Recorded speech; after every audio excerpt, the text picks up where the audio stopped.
अस्सलाम वालेकुम dear students, उम्मीद करता हूँ कि आप सब खैरियत से होंगे। चैप्टर नंबर 19 जो कि इंग्लिश ग्रेड 12 का लास्ट चैप्टर है, आज हम इसको स्टार्ट करने जा रहे हैं। पिछले 18 चैप्टर्स हमारे हर लिहाज से मुकम्मल हो चुके हैं और आज हम यूनिट नंबर 19 को स्टार्ट करने जा रहे हैं। ये दर हकीकत एक नावल है जिसका एक एब्रिज्ड वर्जन, यानी कि जिसको स्टूडेंट्स के जो लर्निंग लेवल होता है उसके अकॉर्डिंगली जब आप किसी चीज़ को शॉर्ट करते हैं तो उसको आप एब्रिजमेंट कहते हैं। एब्रिज का मतलब होता है छोटा करना, मुख्तसर करना।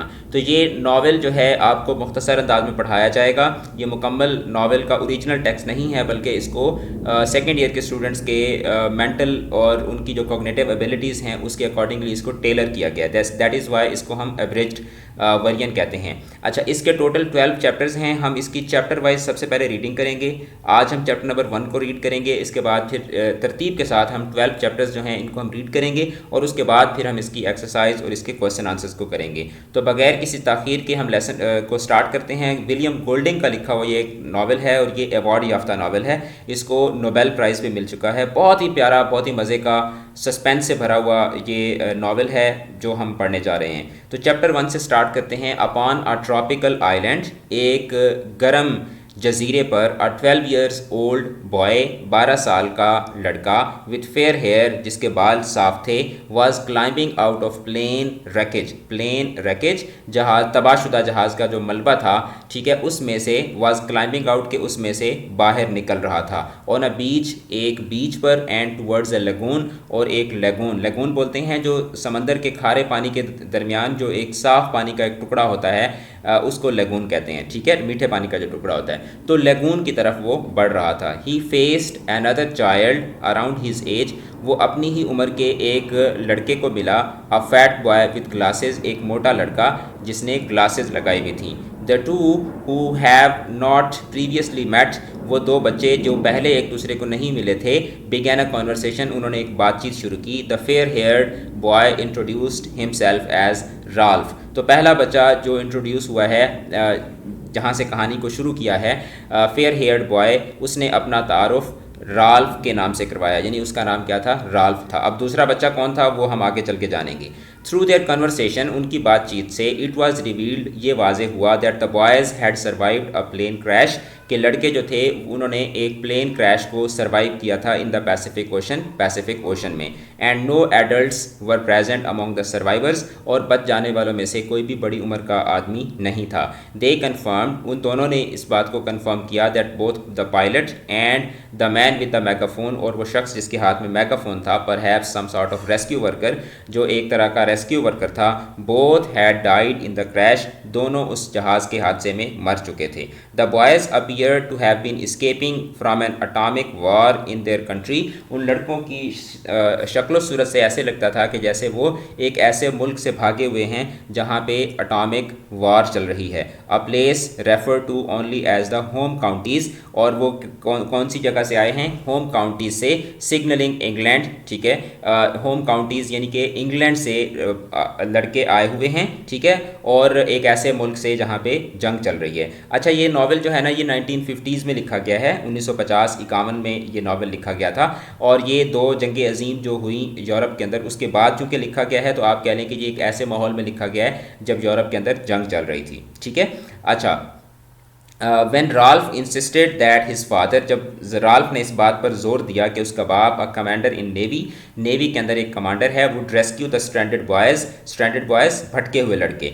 जब राल्फ ने इस बात पर जोर दिया कि उसका बाप जो नेवी के अंदर एक कमांडर है, एक ऑफिसर है, वो भटके हुए इन लड़कों को रेस्क्यू करेगा। पिगी रिमाइंडेड हिम, अब यहाँ पे हमें पता चला कि जो दूसरा बच्चा है उसका नाम क्या है, पिगी है। पिगी रिमाइंडेड हिम, पिगी ने उसको याद दिलवाया, दैट दे, कि वो, यानी वो से मुराद उसका बाप और सारे फौजी, they, perhaps the military, perhaps the adult population, were all killed by the atomic bomb. तो पिगी ने राल्फ को ये बताया कि हो सकता है, आप तो कह रहे हैं कि जी मेरा बाप आके बचा लेगा, लेकिन हो सकता है कि वो सब के सब अटामिक वार के अंदर मर चुके हों। Ralph was excited by the idea, Ralph को ये सोचकर बहुत खुशी हुई ऑफ बीइंग फ्री कि अब वो आज़ाद है फ्रॉम एनी एडल्ट सुपरविजन, किसी भी बड़े की निगहदाश्त से, किसी भी बड़े की निगरानी से अब वो आज़ाद हैं। ही इंजॉयड द शोर, उसने साहिल के ऊपर वो साहिल पर लुत्फ़अंदोज़ हुआ विद पाम ट्रीज़, पाम के दरख्तों में and all other new sites, और जो कुछ भी उसने वहाँ पे उस जजीरे पे नया देखा। He started playing on the sand, उसने रेत पर खेलना शुरू किया। एट द बीच, बीच पर जो रेत थी उस रेत पे उसने खेलना शुरू किया। He stood on a relatively high platform, वो निस्बतन एक ऊंची जगह पर खड़ा हुआ। And looked into the river water, और उसने दरियाई पानी की तरफ देखा। That was clear to the bottom, जो तह तक साफ सुथरा था। He found a natural pool there, वहाँ पे उसको एक कुदरती तालाब भी नज़र आया। फॉर्म्ड, जो बना था पर हैप्स बाय अ टाइफोन, जो शायद एक समुद्री तूफान से वजूद में आया था। That has banked sand inside the lagoon, जिसने रेत को धकेल कर उस लगून के, उस पानी के छोटे से टुकड़े के इर्द गिर्द रेत का एक किनारा बना दिया था। राल्फ प्लंज्ड इन, राल्फ उसके उस तालाब के अंदर कूदा and started taking a bath, और उसने गुसल करना शुरू कर दिया। The fat boy lowered himself over the terrace, जो मोटा लड़का था जिसको पिगी नाम दिया गया है, वो उस तालाब के किनारे पर झुका एंड सेट डाउन केयरफुली, और एहतियात से बैठ गया। Using the edge as a seat, उस तालाब के किनारे को एक सीट समझते हुए, सीट बनाते हुए वो उसके ऊपर बैठ गया। ही वाइप्ड हिज ग्लासेस, उसने अपने चश्मे को साफ किया। And adjusted them on his button nose, और उसने अपने नाक की जो चूंच होती है उसके ऊपर उसने अपने चश्मे को टिकाया। I expect will want to know all the names said the fat boy, अब वो जो मोटा लड़का था उसने कहा कि मैं उम्मीद करता हूँ कि हमें तमाम लड़कों के नाम पता चल जाएंगे। एंड मेक अ लिस्ट, और उससे हम एक लिस्ट बना लेंगे। We ought to have a meeting, और हमें एक मीटिंग भी बुलानी चाहिए। अबाउट हिमसेल्फ, अपने बारे में, द फैट बॉय सेड, उस मोटे लड़के ने कहा, they use to call me Piggy, कि मेरा मतलब वो चाहता है कि हम सब एक दूसरे का नाम जान लें और हम एक लिस्ट बना लें ताकि हमें पता चले कि हम यहाँ पे कितने लोग हैं। They use to call me Piggy, मुझे वो से मुराद के मतलब मेरे घर वाले, मेरे दोस्त, मेरे मोहल्ले वाले, they use to call me Piggy, मुझे पिगी कहा करते थे। Ralph shriek with laughter, shriek का मतलब होता है परिंदा जो चीख मारता है उसको हम श्रीक कहते हैं। Ralph shriek with laughter, Ralph जो था वो एक मतलब चीखने वाले अंदाज में वो हंसा। ही जम्प्ड अप, वो बाहर निकला। एंड टू टीज हिम, और उसको तंग करने के लिए started calling him piggy piggy, और उसको पिगी पिगी पिगी इस तरह कह के उसका नाम पुकारना शुरू कर दिया। Piggy took off his shoes and socks, piggy ने अपने जूते और जराबें उतारी। Arrange them carefully on the ledge, और उनको किनारे पर बड़ी नफासत के साथ, बड़ी तरतीब के साथ रखा। And tested the water with one toe, और अपने एक टो के साथ, अपने एक जो उंगली होती है पाँव की, उसके साथ उसने पानी को टच किया। ठीक है, इट्स हॉट, पानी गर्म है। राल्फ आस्क, राल्फ ने पूछा, aren't you going to swim, क्या तुम तैराकी नहीं करोगे? Piggy shook his head, Piggy ने अपना सर हिलाया। आई कैन नॉट स्विम, मैं नहीं तैर सकता। आई वॉजंट अलाउड, मुझे इजाज़त नहीं थी तैरने की। माई एस्थमा, ये जो मेरी सांस की बीमारी है। Ralph said, you know, my asthma, और उसके बाद इलिप्सिस के उसकी बात, इससे पहले कि वो अपनी बात पूरी करता, राल्फ सेड प्राउडली, राल्फ ने फ़ख्रिया अंदाज में कहा, I could swim when I was 5, मैं 5 साल का था जब मैंने तैराकी शुरू की। डैडी टॉट मी, मेरे बाप ने मुझे सिखाई तैराकी। He is a commander in the navy, मेरा बाप जो है वो बहरी फ़ौज में एक कमांडर है, नेवी के अंदर एक कमांडर है। व्हेन ही गेट्स लीव, जब वो छुट्टी पर आते हैं, हिल कम एंड, जब वो छुट्टी पर आएगा मेरा बाप, हिल कम, तो मेरा बाप हमारी तरफ आएगा एंड रेस्क्यू अस, और हमें बचाएगा। वेयर इज़ योर फादर, तो अब वो पिगी से पूछता है कि तुम्हारा बाप किधर है। पिगी फ्लश्ड सडनली, अचानक पिगी के चेहरे के ऊपर तासुरात उभरे। माई डैड इज़ डेड, मेरा बाप मर चुका है। I use to live with my aunty, मैं अपनी खाला के साथ या फुप्पो के साथ में रहता था। पिगी स्पोक, पिगी बोला, we gotta find the others, हमें दूसरे बच्चों को ढूंढना चाहिए। We got to do something, हमें कुछ ना कुछ तो करना होगा। एंड ही इंसिस्टेड, और उसने इस बात पर जोर दिया, how many of us are there, कि हम यहाँ पे कितने लोग हैं इस जजीरे के ऊपर। Ralph came forward and stood by piggy, Ralph आगे की तरफ बढ़ा और पिगी के सामने खड़ा होकर उसने कहा, आई डोंट नो, मुझे तो नहीं पता। Ralph had stopped smiling, Ralph ने अब मुस्कुराना बंद कर दिया था। And was pointing into the lagoon, ठीक है, और वो जो पानी का छोटा सा एक जो तालाब था, लगून था, उसकी तरफ इशारा कर रहा था। समथिंग क्रीमी ले ऑन द फर्नी वीड्स, वो जो जली हुई लकड़ियाँ थीं उसके ऊपर कुछ क्रीमी क्रीमी सा उसको नज़र आ रहा था। अ स्टोन, एक पत्थर शायद था वो जो उसको उसमें पानी के अंदर उसको नज़र आया। नो और वो चिल्लाया कि स्टोन, के एक पत्थर। नो इट्स अ शेल, नहीं ये पत्थर नहीं है, ये एक होल है। पिगी वॉज एक्साइटेड, पिगी बहुत खुश था। इट्स अ शेल, कि ये एक होल है। I seen one like that before, कि इस तरह का एक होल या इस तरह का एक शेल जो है वो मैंने पहले भी देखा है। ऑन समवन्स बैक वॉल, मैंने किसी की दीवार पर लगा हुआ देखा है। अ कोंच ही कॉल्ड इट, तो पिगी ने उसको क्या नाम दिया, उस शेल को कोंच का नाम दिया। He used to blow it, उसने उसको ब्लो के आवाज़ निकालने के लिए उसको इस्तेमाल किया। You know he use to blow it and then his mom would come, कि पिकी ने बताया कि उसके पास वो उस कोंच को बजाया करता था और उसकी माँ आती थी। इट्स एवर सो वैल्यूएबल, और ये बहुत कीमती चीज़ होती है। तो अब पिगी दर हकीकत राल्फ को बता रहा है कि ये क्या चीज़ है और ये किस लिए इस्तेमाल होती है। ठीक है, सम हाउ, किसी न किसी तरीके से they managed to retrieve the shell, उन्होंने उस शेल को उस पानी से बाहर निकाला। पिगी सजेस्टेड, पिगी ने यह तजवीज़ दी that they could use the shell to call the others, कि वो दूसरों को बुलाने के लिए इस शेल को इस्तेमाल कर सकते हैं। टू हैव अ मीटिंग, ठीक है, कि जब कोई मीटिंग बुलानी हो तो वो इसमें आवाज़ लगा के जो है वो दूसरों को बुला सकते हैं। Ralph tried at blowing the shell with full force of his breath, तो राल्फ जो था उसने अपने सांस की पूरा जोर लगाते हुए उसको जो है वो बजाने की, कि मतलब उसमें आवाज़ जैसे आप वो नहीं हूटर नहीं बजाते पाँ वाले, तो उस तरीके से उसने उसको बजा के उसमें से आवाज़ निकालने की कोशिश की। I bet you can hear that for miles, तो उसने कहा कि जो है ना वो मैं शर्त लगा कर कहता हूँ कि ये आवाज़ आपको मीलों दूर तक सुनाई दे सकती है। अ चाइल्ड अपीयर्ड, जब उसने वो बगल बजाया, a child appeared among the palms, तो पाम के दरख्तों से एक लड़का नमूदार हुआ। About 100 yards along the beach, ठीक है, यानी कि बीच के किनारे 100 यार्ड्स की 100 कदमों की दूरी पर उनको एक लड़का नजर आया। He was a boy of perhaps 6 years, 6 साल का वो बच्चा था।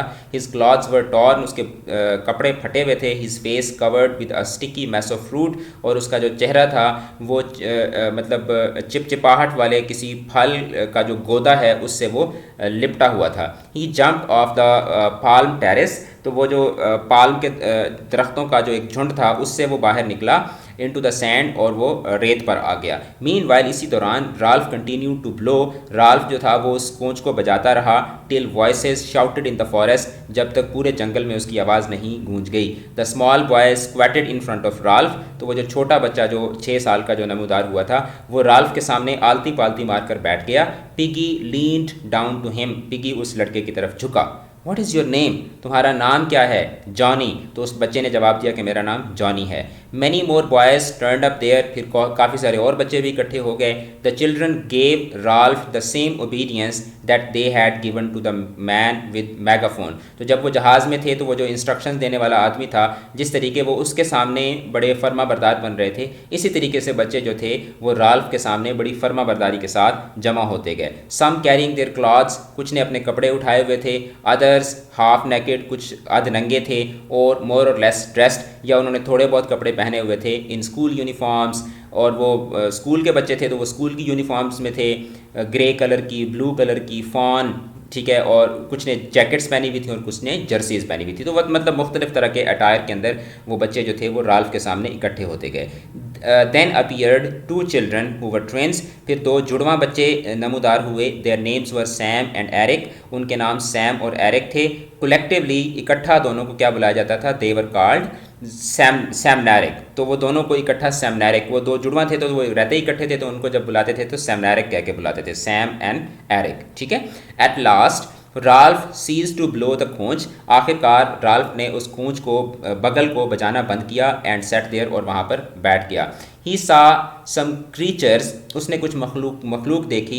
स्टेपिंग फ्राम मिराज, मिराज होता है कि जब आप अक्सर गर्मियों में जब ट्रैवल कर रहे होते हैं तो रोड के ऊपर आपको वो दूर से जो सूरज की रोशनी पड़ रही होती है उससे आपको पानी पानी सा नज़र आता है, तो उसको मिराज कहा जाता है, ठीक है, सराब उर्दू में बोलते हैं। He saw some creatures stepping from mirage on the clear sand, उसको दूर रेत पर मिराज में, सराब में उसको कुछ मखलूक़ात नज़र आईं। It was a group of boys, ये लड़कों का एक ग्रोह था। Whose bodies from throat to ankle, जिनके जिस्म गले से लेकर टखने तक, घुटने तक, were hidden by black cloaks, काले रंग के गाउन्स के अंदर काले रंग के लिबास में ढके हुए थे, which bore a silver cross on the left breast, जिसके बाएं जो सीने का हिस्सा होता है उसके ऊपर क्या था, एक क्रॉस बना हुआ था। ठीक है। The boy who controlled them, वो लड़का जो उनको लीड कर रहा था, उनको कंट्रोल कर रहा था, was dressed in the same way. ठीक है, उसने भी उसी तरह का ही लिबास पहना हुआ था, ब्लैक कलर का। Though his cap badge was golden, लेकिन उसने जो टोपी पहनी हुई थी उसके ऊपर जो बैज था वो गोल्डन था, जो शायद इस बात की अलामत थी कि वो उनका क्या है, नुमाइंदा, उनका लीडर है। When his party was about 10 yards from the platform, platform का मतलब कि जब आप समंदर से ज़मीन पर आते हैं तो वो जो सामने वाला हिस्सा होता है उसको आप प्लेटफॉर्म कह लें। ठीक है। अच्छा, जब वो प्लेटफॉर्म से 10 यार्ड्स की दूरी पर थे, ही शाउटेड एन ऑर्डर। ठीक है, तो उसने एक जैसे कमांडर आर्डर देता है, उसने एक आर्डर दिया, एंड दे हाल्टेड, और वो तमाम के तमाम रुक गए। हाल्टेड किस हालत में, गैस्पिंग, के वो हाँप रहे थे, स्वेटिंग, पसीना उनको आया हुआ था, स्वेइंग, वो उनके जिस्म झूल रहे थे, इन द फियर्स लाइट, सख्त धूप के अंदर वो हाँप रहे थे, उनको पसीना आ रहा था और उनके जिस्म लहरा रहे थे। The boy himself came forward, वो जो उनका लीडर था वो आगे बढ़ा, with his clock flying about him, और उसका वो जो गाउन था, उसका उसने जो वो चुगा पहना हुआ था वो लहरा रहा था हवा में। Where is the man with the trumpet, तो उसने पूछा कि जो बगल बंदा बजा रहा है वो किधर है। राल्फ आंसर्ड हिम, राल्फ ने उसको जवाब दिया, there is no man with the trumpet only me, यहाँ पे बगल बजाने वाला कोई बंदा नहीं है, सिर्फ मैं हूँ। Isn't there a man here, तो उसने पूछा कि यहाँ पे कोई बड़ा मर्द नहीं है। Ralph spoke to his back, तो राल्फ ने उसका जवाब दिया, no we are having a meeting, हम एक इजलास तलब कर रहे हैं, कम एंड जॉइन अस, तो आप भी हमारे इस इजलास में शामिल हो सकते हैं। The group began to scatter from close lines, तो वो जो पहले लड़के राल्फ के गिर्द जुड़कर बैठे हुए थे वो स्कैटर के, वो थोड़ा सा फैलना शुरू हो गया ताकि नए आने वालों के लिए भी जगह मिले। द टॉल बॉय शाउटेड, वो जो लंबा लड़का था उसने चीखते हुए कहा, क्वायर स्टैंड स्टिल, क्वायर वो जो गाने वाले लड़कों का ग्रोह होता है उसको क्वायर कहा जाता है, तो दिस मीन्स के वो लड़के जो थे दैट वाज अ क्वायर। ठीक है, क्वायर के लड़के थे, वो जो चर्च में खड़े होकर बच्चे गा रहे थे उसको भी क्वायर कहा जाता है। क्वायर स्टैंड स्टिल, तो उसने क्वायर को कहा कि आराम से खड़े हो जाओ। वेरीली ओबीडियंट, थके हुए लेकिन फर्मा बरदारी के साथ, the choir huddled into line, वो जो एक मजबूती के साथ जकड़ी हुई लाइन के अंदर वो जो लड़के थे उन्होंने अपने आप को एक लाइन में जकड़ा, and stood there swaying in the sun, और सूरज में झूलते हुए वो खड़े हो गए। Jack married you turn to Ralph, अब वो जो जिसको पहले बॉय बॉय कह के पुकारा जा रहा है उनका जो लीडर है उसका यहाँ पे हमें नाम पता चलता है कि उसका नाम क्या है, Jack married you. Jack married you turn to Ralph, Jack married you Ralph की तरफ मुड़ा। Are not there any grown ups, क्या यहाँ पे बड़े लोग नहीं हैं, नो, तो राल्फ ने जवाब दिया नहीं। Then we will have to look after ourselves, तो इसका मतलब है कि हमें एक दूसरे का, हमें हमारा यानी कि हमें एक दूसरे का ख्याल रखना पड़ेगा। जैक कंटिन्यूड, जैक ने अपनी बात जारी रखी, we have got to decide about being rescued, हमें अपने रेस्क्यू के बारे में सोचना है। Ralph lifted the conch, Ralph ने कॉन्च वो जो उसके हाथ में बगल था उसको उसने लहराया। Seems to me we ought to have a chief to decide things, तो अब राल्फ कह रहे हैं कि मेरे ख्याल में पहले हमें अपना एक सरदार मुंतखब कर लेना चाहिए जो हमारे फैसले करे। I ought to be chief said Jack with simple arrogance, तो जैक जो था उसने बड़े तकब्बुर और रऊनियत वाले अंदाज में कहा कि मैं सरदार हूँ। द डार्क बॉय रॉजर, ठीक है, रॉजर नाम का एक स्याह लड़का, स्टिर्ड, वो हिला at last and spoke up, और कहा लेट्स हैव अ वोट, चलो इस पर वोटिंग कर लेते हैं। देयर वॉज नॉइस, एक शोर सा बुलंद हुआ। Ralph raised hand for silence, Ralph ने अपना हाथ ऊपर बुलंद किया कि खामोश हो जाओ। All right, who wants Jack for chief, ठीक है, और उसने कहा कि अच्छा बताओ कि जैक को बतौर सरदार कौन चाहता है। विद ड्रेरी ओबीडियंस, ठीक है, अपनी थकी हुई फर्मा बरदारी के साथ, मतलब ना चाहते हुए भी, the choir raised their hands, तो जो जैक के साथ बच्चे आए थे, ठीक है, उन्होंने क्या किया, अपने हाथ हिलाए। हु वांट्स मी, फिर उस राल्फ ने कहा कि मुझे कौन सरदार के तौर पर चाहता है। Every hand outside the choir except Piggy's was raised immediately, Piggy के अलावा तमाम पिगी और क्वायर, क्योंकि क्वायर के बच्चे पहले हाथ खड़े कर चुके थे तो उनसे हटकर पिगी के अलावा सब ने फ़ौरन अपने हाथ खड़े किए। देन पिगी टू, फिर जब पिगी ने देखा तो उसने भी raised his hand ग्रजिंगली into the air, उसने भी रंजिश के साथ, नाराज़गी के साथ, नागवारी के साथ उसने भी अपना हाथ खड़ा कर दिया। राल्फ काउंटेड, राल्फ ने गिनती की और कहा आई एम चीफ देन, तो इसका मतलब है कि मैं सरदार हूँ। The circle of the boy broke into applause, तमाम बच्चे तालियां मारना शुरू हो गए।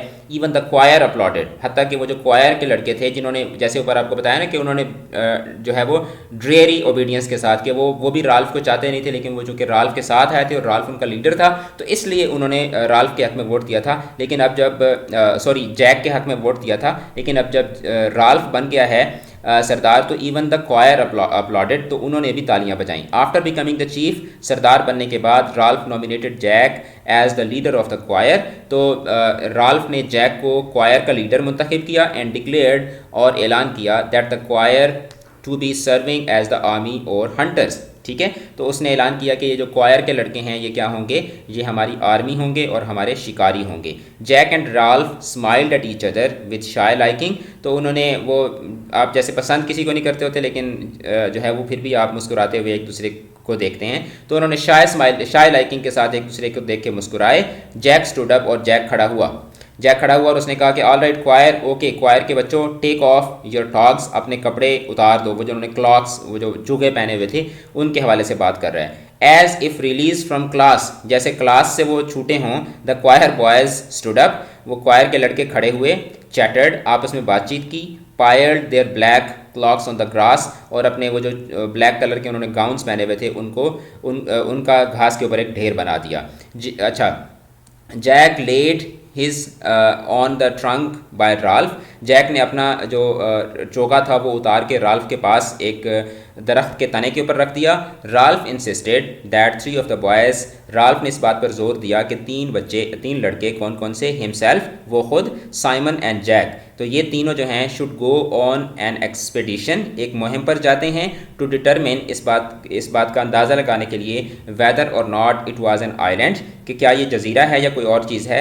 वाइल, और उस दौरान, the rest of the group should stay near the lagoon, और उसने कहा कि जब तक हम ये पता करके आते हैं तब तक आप लोग इसी पानी के टुकड़े के पास ही रहो। ठीक है। अच्छा, when Piggy requested to accompany the group, जब पिगी ने कहा कि मैं भी तुम लोगों के साथ चलता हूँ, Jack dismissed his request, Jack ने उसकी इस दरख्वास्त को रद्द किया एंड ह्यूमिलिएटेड हिम, और उसकी बेइज्जती की। The 3 boys walked briskly on the sand, वो तीनों लड़के तेज़ी के साथ रेत पर चलते गए। They turn to each other laughing excitedly, talking not listening, वो एक दूसरे की तरफ खुशी से मुड़ते और वो सिर्फ बातें ही किए जा रहे थे, एक दूसरे की सुन नहीं रहे थे। जैसे वो दोस्त जा रहे थे ना, वो सिर्फ हर कोई अपनी अपनी बातें किए जा रहा होता है, कोई भी किसी को गौर से सुन नहीं रहा होता। So by this they were walking. ठीक है। अच्छा, will go to the end of the island said Ralph, Ralph ने कहा कि हम जजीरे के दूसरे किनारे तक जाएंगे, and look around the corner, और हम आखिरी किनारे तक देखेंगे, if it is an island, कि क्या ये जजीरा है, वाकई ये जजीरा है या हम किसी और जगह पर हैं। नाउ अब towards the end of the afternoon, जब दोपहर का वक्त हुआ, the Mirages were settling a little, तो वो जो धूप की वजह से जो शराब बनते हैं रेत पर वो ज़रा कम हो रहे थे।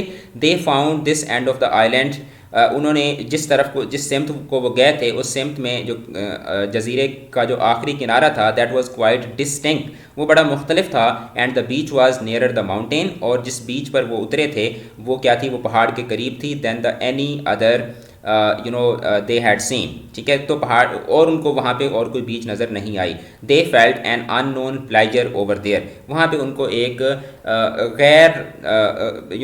एक नावाकिफ़ किस्म का, एक अननोन किस्म का उनको एक खुशी और उनको एक प्लेजर जो था वो उनको फील हुआ। They started climbing the mountain there, वो पहाड़ पर चढ़ना शुरू हो गए। एंड आफ्टर ग्रेट हार्डशिप, और बड़ी मुशक्क़त के बाद, they reach the top of the mountain, वो पहाड़ की चोटी पर पहुँचे। From the top of the mountain, पहाड़ की चोटी से, दे कुड सी दैट, वो ये देख सकते थे, it was really an island, कि ये वाकई ही एक जजीरा ही था, surrounded by a circular horizon of water, और ये क्या था, ये एक जो है वो दायरवी शक्ल के, सर्कुलर, एक दायरे की शक्ल के पानी में घिरा हुआ था। ठीक है, पानी के एक उफ्क में ये घिरा हुआ था, यानी कि उनको चारों तरफ जो था वो एक दायरे की शक्ल में हर तरफ पानी ही पानी नजर आया। Ralph turn to others, Ralph दूसरों की तरफ मुड़ा, एंड सेड असर्टिवली, और हाँ मिलाने वाले अंदाज में कहा, दिस बिलोंग्स टू अस, कि ये जजीरा अब हमारा है। इट वॉज रफली बोट शेप्ड, ठीक है, वो जो जजीरा था वो एक कश्ती की शक्ल का था। ऑन ईदर साइड, दोनों साइडों पर,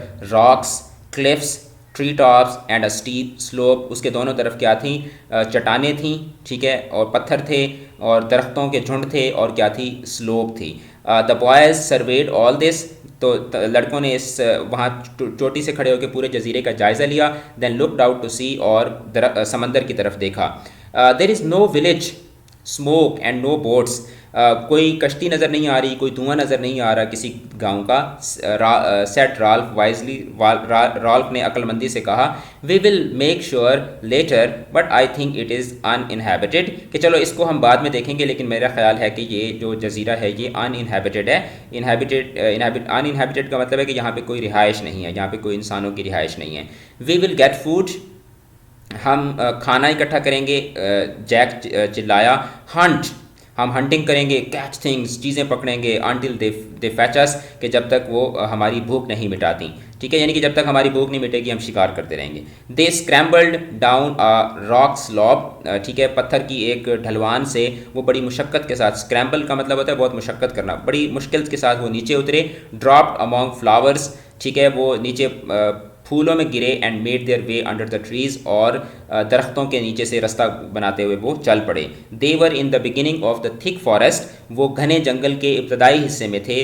प्लॉन्किंग with weary feet on a track, एक रास्ते पर वो नीचे जो पत्ते होते हैं उनको थके हुए कदमों के साथ वो अपने कदमों को लताड़ते हुए वहाँ से वो चल पड़े। They saw a wild lamb, ठीक है, उन्होंने एक जंगली मेमने को या जंगली एक भेड़ के बच्चे को उन्होंने देखा। Caught in a curtain of creepers, बेलदार जो झाड़ी होती है, झाड़ी के अंदर फंसा हुआ उन्हें एक जंगली भेड़ का बच्चा उनको नज़र आया। Jack raised his knife, Jack ने अपना चाकू लहराया, टू स्टैब इट, उसको मारने के लिए। But it freed itself before he could do it, लेकिन इससे पहले कि जैक उसको आज़ाद करवाता वो बच्चा खुद ही छूट के भाग गया। Jack gave meaningless justifications to cover his inability to stab the wild lamb, Jack जो था चूँकि वो उसको स्टैब नहीं कर सका तो उसने जो है वो अपनी जो इनएबिलिटी थी, अपनी जो नाकाबिलियत थी, उसको जस्टिफाई करने के लिए उसने बहुत ही बेमायनी किस्म के जवाज़ घड़े, ठीक है। But the fact was clear to all, लेकिन सब पर यह हकीकत वाज़े थी that he was unaccustomed to such situation, कि जैक जो है उसको इस तरह के हालात में जो है वो इस तरह के हालात का कोई उसके पास एक्सपीरियंस नहीं है, यानी कि वो भी बिल्कुल एक अनाड़ी ही है। दे स्टार्टेड, अब चूँकि देखें वो उनके दरमियान ना, जैक और राल्फ के दरमियान ना एक राइवलरी चल रही है लीडरशिप की, और वो अभी आगे भी चल के भी आप देखेंगे कि वो दोनों हीरो बनने की कोशिश करते हैं हर जगह पे, लेकिन वो चूँकि बच्चे हैं, ठीक है, और उनके अभी तक उनको ज़ाहिर बात है वो जंगल में तो रह नहीं है, तो ये सारी चीज़ें आपको यहाँ पे पता चल रही हैं। They started for their platform to call a meeting, और वो एक मजलिस तलब करने के लिए अपने प्लेटफॉर्म की तरफ चल पड़े। तो आज हमने चैप्टर नंबर 1 पढ़ा। इसके बाद चैप्टर नंबर 2 अभी आप डिस्क्रिप्शन लाजमी चेक कर लें, क्योंकि आई होप कि जब तक आप देखेंगे चैप्टर नंबर 2 और पूरा नॉवेल जो है वो अपलोड हो चुका होगा। तो अगर आप यहीं से आगे कंटिन्यू करना चाहते हैं तो डिस्क्रिप्शन से चैप्टर नंबर 2 का लिंक उठाएं और इसको आगे की तरफ कंटिन्यू करें। चैनल को सब्सक्राइब कर लें ताकि आने वाली तमाम वीडियोज़ आपको वक्त पर मिलती रहें। खुदा हाफिज़।